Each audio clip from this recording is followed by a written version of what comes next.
Huguette est assise dans son salon. C'est moi avec ma sœur, un an de plus. À 83 ans, elle regarde son histoire défiler. Pourquoi que ça m'arrive, là?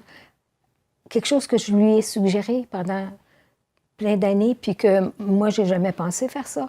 Il y a quelques jours, comme 4 autres aînés, Huguette partageait son histoire avec une dizaine d'élèves du collège Montmorency. Mais alors, en faisant toutes ces choses-là, je pense que ça va m'aider beaucoup à me dire, il ne sera plus jamais là. Oublie ça, là. Cet été, Huguette a perdu son fils, l'épreuve la plus difficile qu'elle n'ait jamais eue à surmonter.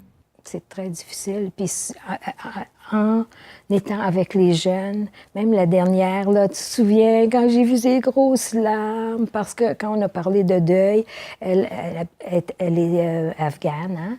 Et puis c'est ce qu'elle a dit, elle a perdu beaucoup de parents, de famille en Afghanistan avec la guerre et tout ça. Et puis ça fait du bien à moi aussi de voir que quelqu'un s'intéresse à mon style de vie, à ce que j'ai vécu. C'est pour ça que je suis venue ici.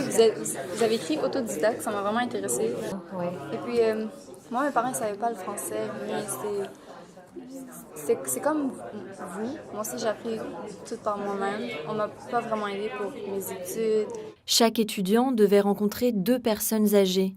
Civita a automatiquement choisi Huguette. Elle m'a dit, en arrivant, elle a dit, j'avais hâte que je ne sais pas si c'était 25 ou 30 minutes, elle a dit, j'avais hâte que ça se termine parce qu'elle avait peur que quelqu'un d'autre vienne à la place. C'est touchant, hein? Je suis vraiment contente d'être venue ici. Vous êtes une personne forte. Elle s'est levée puis elle m'a dit, je veux avoir un câlin. Tu sais, c'est parce que ça lui a fait du bien puis ça fait du bien à moi aussi.